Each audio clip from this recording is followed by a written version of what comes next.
سلامونه او نیکې هیلې که په لر کې هستئ که په بر کې ټولو افغانانو پښتنو وروڼو ته. افغانان وروڼو زما ویډیو به د امریکې د انتخاباتو په باره کې وي چې ولې ټرمپ بیله اصلي وجه څه وه، جو بایډن ولې وګټله او موږ ته څه پکار دی چې د خپل لرو برو افغانانو پښتنو او د افغانستان دپاره د امن دپاره کار وکړو او د دې وخت نه صحیح استفاده وکړو.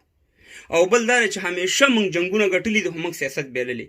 نو طالبانو او د افغانستان حکومت سیاست بیلو به یو ځل بیا هغه تکراري شي نه بیا تکرار کړو. او بل ولې پاکستانیان په جو بایډن باندې خفه دي او په ټرمپ باندې خوشحاله چې هغه یې وګټي. نو په دې باره کې دا ویډیو وګورئ او مخکې شیر کړئ. افغانانو پښتنو وروڼو که جو بایډن وي که بوش وي که کلینټن وي او که اوباما وي او که ټرمپ وي موږ دپاره ټول یو شی دی، ځکه هغې دپاره خپل ولس خپل امریکا ول درجه کې ده. او هر یو رئیس جمهور چې په امریکا کې راځي هغسې مهربانه هغه پالیسي مخکې وړي، کومه پالیسي چې شاته پالیسي میکري هغې پالیسي جوړي هغه په میز دي، هغه اوسې مهربانه په هماغې باندې عمل کوي. نو موږ دپاره ټول یو شی دی. موږ دپاره داسې کومه دا خبره نه ده چې نوې خبره ده. خو موږ ته څه پکار دی؟ ولې ټرمپ بیله؟ ټرمپ ځکه بیله افغانانو ورونو امریکایانو ځکه ټرمپ مخه کړو چې یو تورپوست دی، یو تورپوست یې 5 میاشتې 6 میاشتې مخکې یو امریکایي سپین پولیس راپاڅېږي او تورپوست یې وژني او سې مهربانه د هغې د لاسه په امریکا کې مظاهرې کېږي، په لندن کې، په جرمني کې، په فرانسه کې، د دنیا په کونج کونج کې تورپوست او سپین پوست ټول سره یو ځای کېږي. دې ته وایي قومونه او دې ته وایي خلک. د هغه یو تورپوستي د وجې ټرمپ چې دی هغه امریکایانو ریفیوز کو او جو بایډن یې مقرر کو. اوس موږ ته څه پکار دي؟ موږ چې په افغانستان کې دغه جنګ همدغه امریکایانو همدغه اروپایانو شروع کړی، دغه زموږ د وطن د بدبختیانو چې روزانه زموږ 1.5 افغانان شهیدانېږي. اوس موږ ته پکار دي چې موږ اروپایانو سره دا خبره شریکه کړو، ما سره دا غږ بدرګه کوي، د ټولو افغانانو باندې غږ کوم. موږ په افغانستان کې چې کومې بمبارانې شوي، کوم خودکش کې بېګناه افغانان شهیدان شوي، کوم بمونه دغه شوي چاودلي، هر شی چې شوي په افغانستان کې دغه عکسونه موږ او تاسې راوچت کړو د امریکایانو د ولس سره، د برطانیې ولس سره، د اروپایانو ولس سره. دلته ډېر خلک نه دي خبر. دلته ستا په وطن کې روزانه 1.5 افغانان شهیدانېږي، دا اروپایان ته نه دي خبر. زه خپله په اروپا په لندن کې اوسېږم. نو موږ ته پکار دی چې موږ ټول افغانان چې په یوروپ کې یو باید دغه غږ بدرګه کړو، د خلکو سره دغه مخالف پارټۍ چې د دې وطنونو هغې سره شریک کړو، مظاهرې وکړو، د دې سفارتونو مخې ته، د دې د پارلمانټونو مخې ته مظاهرې وکړو چې زموږ په وطن کې وروسته په یو تورپوست وژل کېږي، ټوله دنیا دې په سر راغسې راسې مهربانه. زما وطن کې 1.5 افغانان روزانه شهیدان کېږي، ماشومان مې کباب شو، وطن مې د بدبختیانو سره مخامخ دی. موږ وروره موږ امن او سوله غواړو. دا وګورئ دا عکسونه، دا ثبوتونه. نو انشاءالله زموږ ستاسې په وطن کې به امن او سوله راځي په لر او بر افغان پښتنه خاوره کې.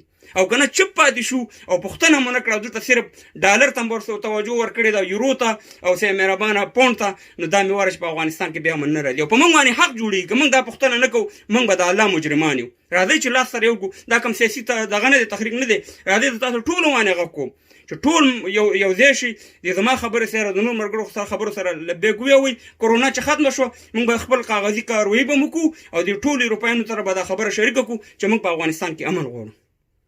نو ټرمپ د یوې تورپوستي د لاسه چې مهربانه د امریکې ولس اخوا کړو، زموږ په وطن کې راشه غټ غټ قاتلین ګرځي، لاره تکبیر او الله اکبر ورته خلک وایي، دې ته وایي ولسونه، دې ته قوم وایي.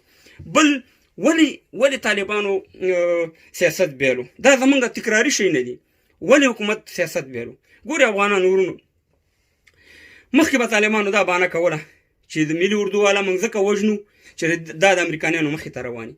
هغه قصه ختمه شوه ورسره، نه امریکایان مخې ته روان دي نه هېڅوک روان دي، خو دې جنګ ته شدت ورکړی. زما بېګناه افغانان ورونه دغه کوي، شهیدانۍ وروره وژني، ځان هم وژني، هغه هم وژني، ولس هم وژني.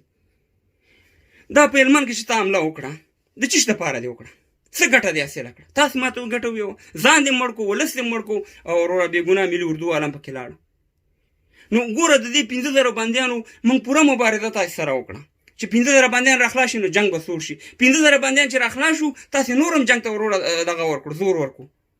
نو خبره ده موږ هم ځان سره خجالت کړو. ما ویډیوګانې کړي، ما لایفونه کړي، زما په ویډیوګانو خلاص شوي نه دي خلاص شوي، خو ما هغه خپل مسؤلیت ادا کوم چې 15,000 بندیان خلاص شي او امن راشي افغانستان ته. مګر تاسې برعکس جنګ ته زور ورکړو، بېګناه افغانان او ځانونه وژنئ، بېګناه افغانان ونه وژنئ. نو ستاسې یو بهانه دلته د جنګ نشته چې تاسې دلته جنګ جاري وساتئ. ځکه تاسو ته مقدره له اوس به وګورئ ډېر تغیرات به راځي. دا به ستاسې دپاره ښه خبره نه وي او نه د افغانستان د حکومت دپاره به ښه خبره وي.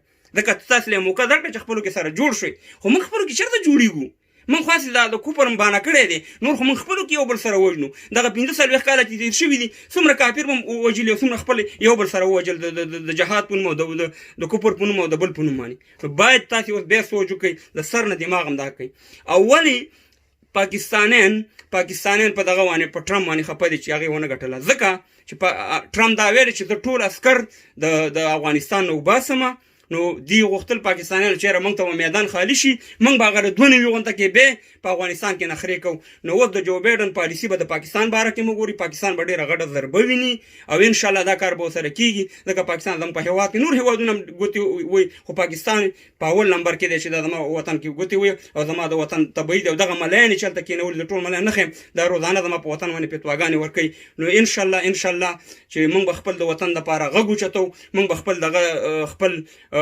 دلته په اروپا کې چې یو خپل مسؤلیت به ادا کوو ورونو راوچت شئ ما سره دا غږ اوچت کړئ زه در باندې غاړه خلاصوم چې بله ورځ ونه ویوئ چې د پی ټي ایم دپاره جلسې کېدي او د افغانستان دپاره ولې تاسې غږ نه اوچتو زه د 3-4 کالونه مسلسل دې باندې لګیم تاسې سره خبرې کوم چې دا موږ ته پکار دي که غواړو چې په وطن کې امن راشي غواړو چې په وطن کې سوله راشي نو موږ تاسې لپاره یو ډېر ښه فرصت دی په دې اروپا کې راځئ دلته هم دا څومره موده وشوه ګټو او وطن ته یې لېږو هلته خپل خورو راځئ چې چېرته میاشت کې ورځ به مظاهره یو میاشت به چېرته داسې پروګرام وي هغې کې شرکت وکړو او د خپل وطن د بدبختیانو نه خلاص کړو جو بایډن سره یا امریکایانو سره دا خبره شریکه کړو چې دغه سوله موږ ته پکار ده او دا سوله ډېر زر راځي یعنې په یو میاشت کار دی یو میاشت پاکستان خو موږ او تاسې کوو پاکستان ته چې دی خالي یو ټلیفون وکړي بس هر څه وروره جوړ دي ځکه په یو ټلیفون باندې څومره ډېر مشرف ورکړي نو دا کار کېږي دا کېدونکی دی رب العالمین دې موږ خیر کړي چې خپل بېګناه افغانان وروڼه د جهاد په نوم باندې او د بل په نومونو باندې نور شهیدان نه کړو نور مړه نه کړو